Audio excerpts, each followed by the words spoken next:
Bruce Lee faces a real dilemma. He's on the verge of stardom in the United States with a projected TV series on the horizon, but he's just achieved superstardom as a film actor here in Hong Kong. So what does he choose, the East or the West? It's the kind of problem most budding movie actors would welcome. It's the Pierre Burton Show, the program that comes to you from the major capitals of the world. This edition comes to you from Hong Kong. And Pierre's guest is the man who taught karate, judo, and Chinese boxing to James Garner, Steve McQueen, Lee Marvin, and James Coburn. The newest Mandarin superstar, known in the West for his appearances in Batman, The Green Hornet, Ironside, and Longstreet. His name is Bruce Lee, and he doesn't even speak Mandarin. And here's Pierre. Well, how can you play in Mandarin movies if you don't even speak Mandarin? How do you do that? Well, first of all, I speak only Cantonese. Yeah. So, I mean, there is quite a difference as far as pronunciation and things like that go. So somebody else's voice is used, right? Definitely, definitely. You just make the words. Doesn't that sound strange when you go to the movies, especially in Hong Kong, in your own town, and you see yourself with somebody else's voice? Well, not really, you see, because most of the Mandarin pictures done here are dubbed anyway. They're dubbed anyway? Anyway. I mean, disregard. I mean, they shoot without sound. So it doesn't, you know, make any difference. Your lips never quite make the right words, do they? Yeah, well, that's where the difficulty lies, you see. I mean, in order to, because the Cantonese have a different way of saying things, you know, I mean, different from the Mandarin. Yeah. So I have to find, like, something similar to that and keep a kind of a feeling going behind that. Something that matching the Mandarin deal. Like the old silent days. Complicated? Like the old silent days. But I gather in the movies made here, the dialogue is pretty stilted anyway. Yeah, I agree with you. I mean, see, to me, a motion picture is motion. Yeah. I mean, you got to keep the dialogue down to the minimum. Did you look at many Mandarin movies before you started playing in the first one? Yes. What did you think of them when you saw them? Quality-wise, I mean, I have to admit that it's not quite up to the standard. However, it is growing, and it is getting higher and higher and going toward that standard, than what I would term quality. They say the secret of your success in that movie, The Big Boss, which was such a success here and rocketed you to stardom in Asia, was that you did your own fighting. As an expert in the various martial arts in China, what did you think of the fighting that you saw in the movies that you studied before you became a star? Well, I mean, definitely in the beginning, I had no intention or whatsoever that what I was practicing and what I'm still practicing now would lead to this to begin with. But martial art has a very, very deep meaning as far as my life is concerned, because as an actor, as a martial artist, as a human being, all these I have learned from martial art. Maybe for our audience who doesn't know what it means, you might explain exactly what you mean by martial art. Right. Martial art include all the combative arts like karate or karate, judo, Chinese kung fu or Chinese boxing, whatever you call it. All those. You see, like Aikido, Korean, I can go on and on and on. But it's a combative form of fighting. I mean, it's not, some of them became sport, but some of them are still not. I mean, they use, for instance, kicking to the groin, jabbing fingers at the eyes, and things like that. No wonder you're successful in the Chinese movies. They're full of this kind of action anyway. They needed a guy like you could... Violence, man. So you didn't have to use a double when you moved into the motion picture world here. You did it all yourself. Right. Can you break 5 or 6 pieces of wood with your hand or your foot? I'll probably break my hand and foot. But tell me a little bit... you set up a school in Hollywood, didn't you, for people like James Garner and Steve McQueen and the others? Yes. Why would they want to learn Chinese martial art? Because of a movie role? Not really. I mean, most of them, you see, to me, at least the way that when I teach it, all type of knowledge ultimately means self-knowledge.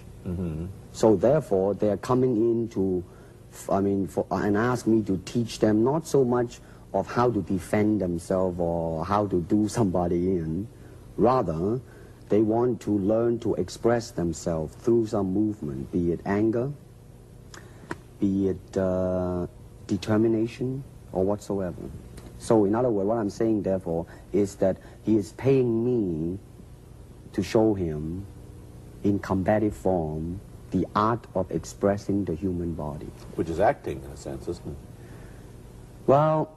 Or it would be a useful tool for an actor to have. It's...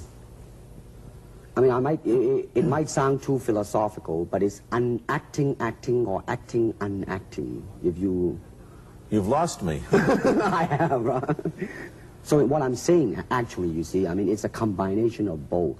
I mean, here it is the natural instinct, and here is control. You are to combine the two in harmony. Not, if you have one to the extreme, you will be very unscientific. If you have another to the extreme, you become all of a sudden a mechanical man, no longer a human being. So it is a successful combination of both. So therefore, it is not only, I mean, so therefore it's not pure naturalness or unnaturalness. The ideal is unnatural naturalness or natural unnaturalness. Yin yang, eh? Right, man, that's it. One of your students, James Coburn, played in a movie called Iron Man Flint, in which he used karate. Is that what he learned from you? He learned it after. Oh, he went... oh, yeah. After he played in Iron Man Flint. Right. You see, actually, I do not teach, karate, because I do not believe in styles anymore. I mean, I do not believe that there is such thing as like Chinese way of fighting or the Japanese way of fighting or whatever way of fighting, because unless human beings have 3 arms and 4 legs, we will have a different form of fighting. But basically, we have only 2 hands and 2 feet. So styles tends to not only separate man, because they have their own doctrines, and then the doctrine became the gospel truth, that you cannot change, But if you do not have styles, if you just say, well, here I am, as a human being, how can I express myself totally and completely? Now, that way, you won't create a style, because style is a crystallization, and I mean, that way, it's a process of continuing growth. You talk about Chinese boxing. How does it differ from, say, our kind of boxing? Well, first, we use the feet. That's and then we use the elbow. And use the thumb too? You name it, man. We use it all. You have to, you see, because, I mean, that is the expression of the human body. I mean, everything. I mean, not just the hand. And when you're talking about combat, well, I mean, if it is a sport, now you're talking about something else. You have regulations, you have rules. But when you're talking about fighting as it is, with no rules, not real fighting, well then, baby, you better train every part of your body. And when you do punch, now I'm leaning forward a little bit, hoping not to hurt any camera angle. I mean, you got to put the whole hip into it and snap it and get all your energy in there and make this into a weapon. I don't want to tangle you in any dark that right now. You came at me pretty fast there. What is the difference between Chinese boxing and what we see these young men doing at 8 o'clock every morning on the rooftops in the parks called shadow boxing, which they're always... Well, actually, you see, that is part of Chinese boxing. Yes. There are so many schools. Everybody here seems to be, going like this all the time.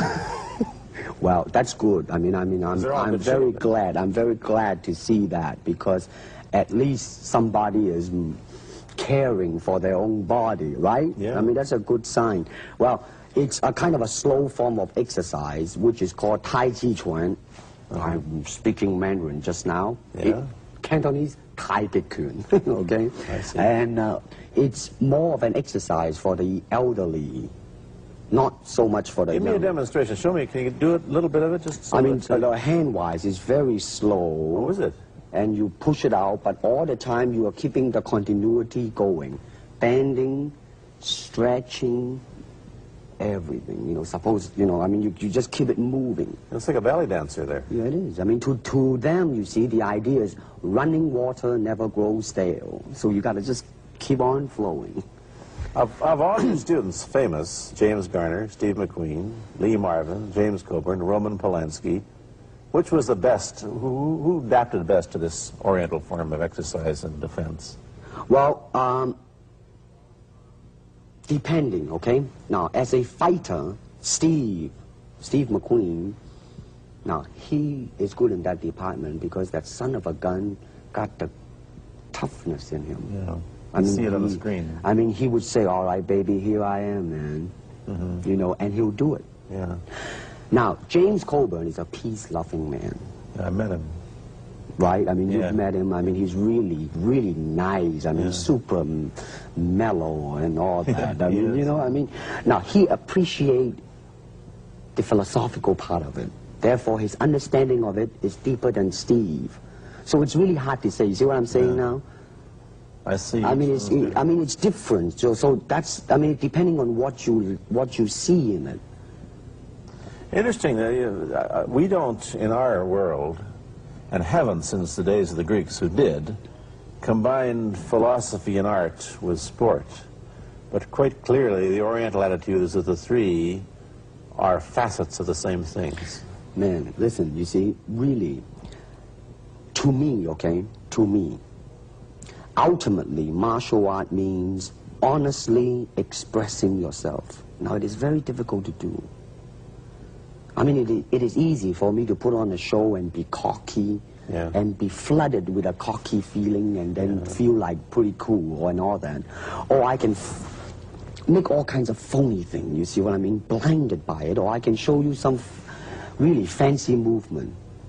But to express oneself honestly, not lying to oneself, and to express myself honestly, now that, my friend, is very hard to do, and you have to train. You have to keep your reflexes so that when you want it, it's there. When you want to move, you're moving. And when you move, you are determined to move. Not taking 1 inch, not anything less than that. If I want to punch, I'm going to do it, man, and I'm going to do it, you see. So, I mean, so that is the type of thing you have to train yourself into it, to become one with the, you think? Yeah, this is very un-Western, this attitude. I want to ask you about your movie and TV career, but first we'll take a break. Then I'll be back with Bruce Lee. I've been talking to Bruce Lee mainly about the Chinese martial arts, which include things like Chinese boxing, karate, and judo, which is what he taught when he was in Hollywood.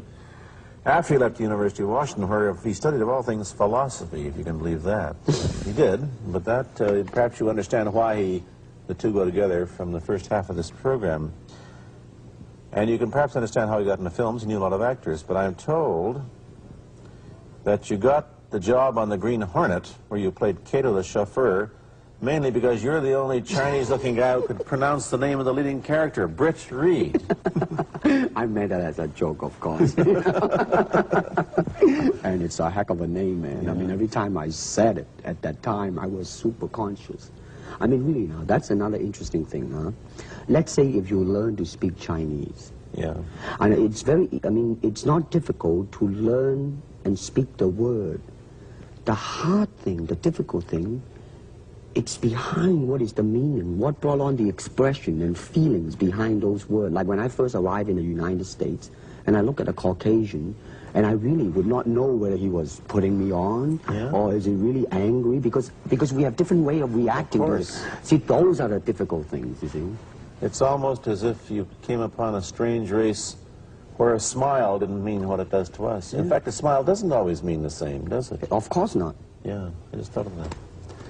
Tell me about the big break when you played in Longstreet. I must tell the audience that Bruce Lee had a bit part, or a supporting role in the Longstreet series, and this had an enormous effect on the audience. What was it? Well, you see, the title of that particular episode of Longstreet is called The Way of the Intercepting Fist. Now, I think the successful ingredient in it was because I was being Bruce Lee. Yourself? Myself, right. And did that part, just express myself, like I say, honestly express myself at that time. And I because of that, I brought, you know, favorable mentioning in like New York Times, which says like the Chinaman who incidentally came off quite convincingly enough to earn himself a television series, and so on and so on and so forth. Can you remember the lines by Sterling Siliphant, the key lines? He's one of my students, you know that? Was he too? Yes. Everybody was your student. But you read, there were some lines that expressed your philosophy. I don't know if you remember them or not. Oh, I remember that. I Let's said, hear. this is what it is, okay? You're talking to Longstreet, played by James Francesca. I said, empty your mind. Be formless, shapeless, like water. Now you put water into a cup, it becomes the cup. You put water into a bottle, it becomes the bottle. You put it in a teapot, it becomes the teapot. Now water can flow or it can crash. Be water, my friend. Like that, you see? Oh, I see. I get the idea. I get the power behind it. So now, two things have happened. First, there's a pretty good chance that you'll get a TV series in the States called The Warriors, in which you use, what, the martial arts in a Western setting?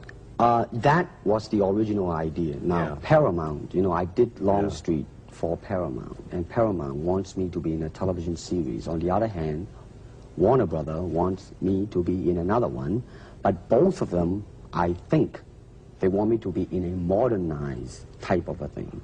And they think that Western idea is out. Whereas You want to do the Western, eh? I want, because you see, I mean, how else can you justify all these punching and kicking and violence except in that period of the West? I mean, in nowadays, I mean, you don't go around on the street kicking people or punching people. Because if you do, that's it. I mean, I don't care how good you are, you know. But this is true also of the Chinese dramas, which are mainly costume dramas. And they're all full of blood and gore over here. Oh, you mean here? Yeah. Well, unfortunately, you see, I hope that the picture I am in would either explain why the violence was done, whether right or wrong or whatnot. But unfortunately, pictures, most of them here, are done mainly just for the sake of violence. You know what I mean? Like, you know, fighting for 30 minutes, get stabbed 50 times. And well, I'm fascinated. Let me give you your microphone back. I'm fascinated that you came back. I am a martial artist. You came back to Hong Kong on the verge of success in Hollywood and full of it. And suddenly, on the strength of one picture, you become a superstar. Everybody knows you. You have to change your phone number. You get mobbed in the streets. Now, what are you going to do? Are you going to be able to live in both worlds? Are you going to be a superstar here, or one in the States, or both? Well, let me say this. First of all, the word superstar really turned me off, and I'll tell you why. Because the word star, man, is an illusion.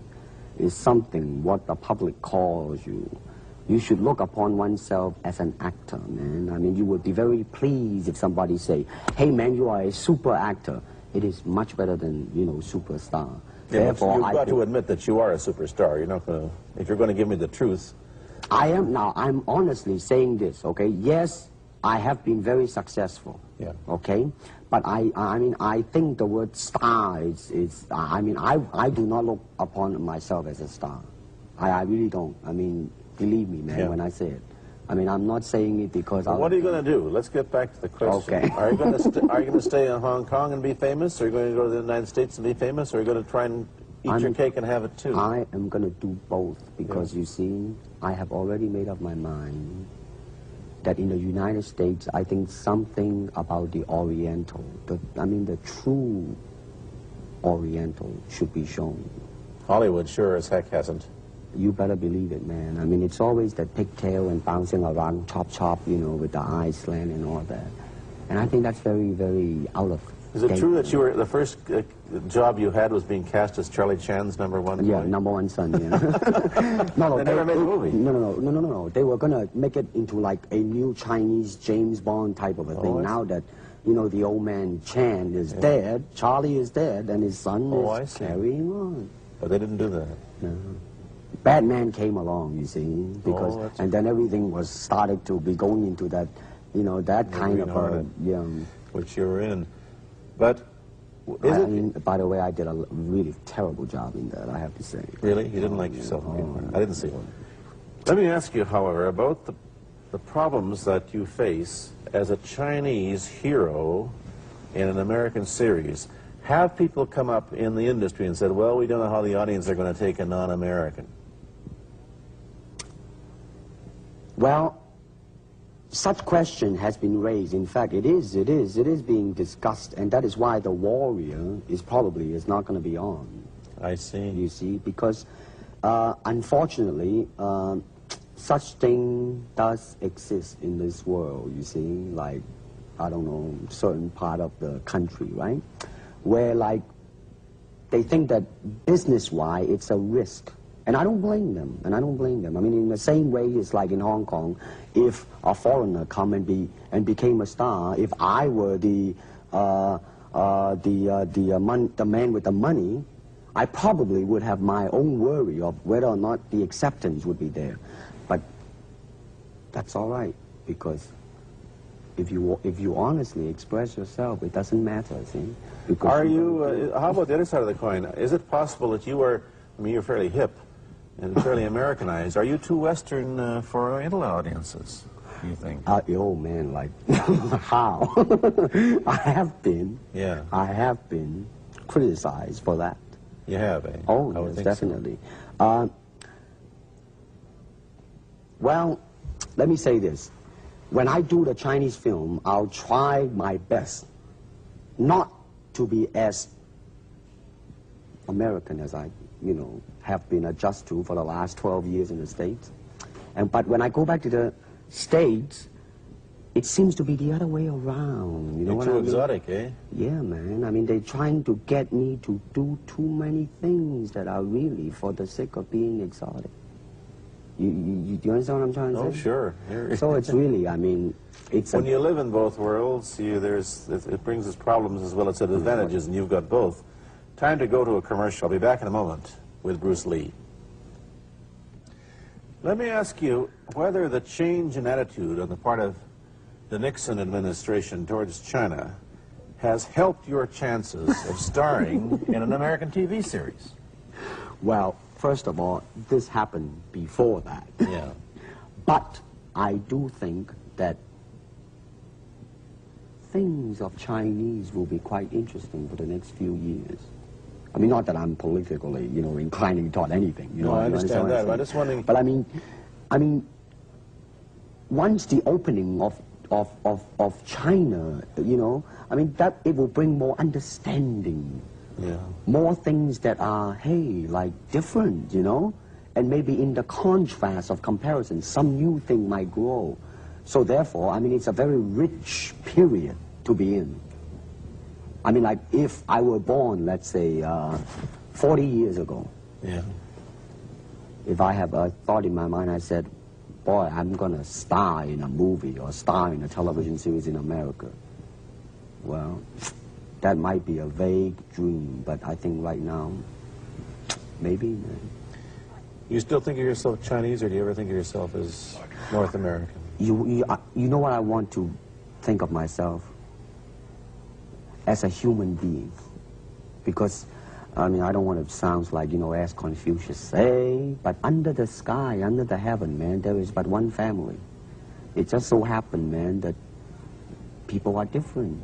Okay, we got to go. Thank you, Bruce.